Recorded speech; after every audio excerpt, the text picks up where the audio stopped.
Hello friends, ഞാനൊരു post ഇട്ടിട്ടുണ്ടായിരുന്നു ഞാൻ കർണാടകയിലാണെന്ന് പറഞ്ഞിട്ട്. അപ്പോൾ കർണാടകയിൽ തന്നെ ഏത് സ്ഥലത്തേക്കാണ് പോകുന്നതെന്നുള്ളത് ഈ വീഡിയോൻ്റെ ലാസ്റ്റ് കാണാം.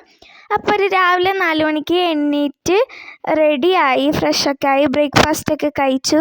പിന്നെ പുറത്തിറങ്ങി നടന്നു കേട്ടോ. കാരണം പോകാൻ റെഡിയായി കഴിഞ്ഞാൽ ഒട്ടും ക്ഷമയുണ്ടാവില്ലല്ലോ. തിടുക്കമായി ഞങ്ങൾക്ക് എല്ലാവർക്കും പോകാൻ വേണ്ടിയിട്ട്. ഞങ്ങൾക്ക് കാസർഗോഡ് നിന്ന് ബസ് ഉണ്ട് കേട്ടോ, അതേ സ്ഥലത്തേക്ക്. അവിടെ എത്താൻ പണിയില്ല, പക്ഷെ കാസർഗോഡേക്ക് എത്താനാണ് പണി. ബസ് 9:05 വരും പറഞ്ഞിട്ട് 9:45 ആയി ബസ് വരാൻ. അങ്ങനെ ഒരു 3.5-4 മണിക്കൂറിനുള്ളിൽ ഞങ്ങൾ ആ സ്ഥലത്തേക്ക് എത്തി. അവിടെ പോയി ഞങ്ങൾ റൂം എടുത്തു കേട്ടോ.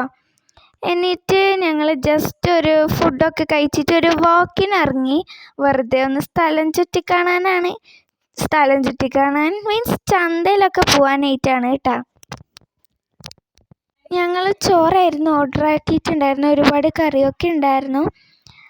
അപ്പോൾ ഗൈസ്, ഞങ്ങൾ വന്നിട്ടുള്ളത് കൊല്ലൂർ അമ്പലത്തിലാണ് കേട്ടോ.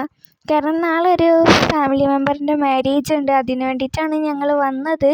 അങ്ങനെ ചന്തയിലൊക്കെ പോയി കുറച്ച് സാധനം വാങ്ങി വന്ന് റൂമിലെത്തിയിട്ട് ഞാൻ കുളിച്ച് റെഡിയായി. നമുക്ക് വൈകുന്നേരം അമ്പല ദർശനത്തിന് പോകാനുണ്ട് കേട്ടോ. പിന്നെ അവരെന്തോ പൂവൊക്കെ വാങ്ങിയിട്ടുണ്ടായിരുന്നു. ഇതാണ് കൊല്ലൂർത്തെ മെയിനായിട്ടുള്ള രഥം. പിന്നെ പ്രാർത്ഥിച്ച് കുറിയൊക്കെ വാങ്ങി. അമ്പലത്തിൽ കുറച്ചിരുന്നതിന് ശേഷം ഞങ്ങൾ ഗാനമേള ഉണ്ടായിരുന്നു അപ്പുറത്ത്, അവിടെ പോയിരുന്നു. പിന്നെ അമ്പലത്തിൽ നിന്ന് തന്നെ ചോറും പായസമൊക്കെ കഴിച്ചു. പിന്നെ കുറച്ച് ഫോട്ടോസ് എടുത്ത് റൂമിലേക്ക് പോയി. അപ്പോൾ ഇത്രയേ ഉള്ളൂ, ബായ്.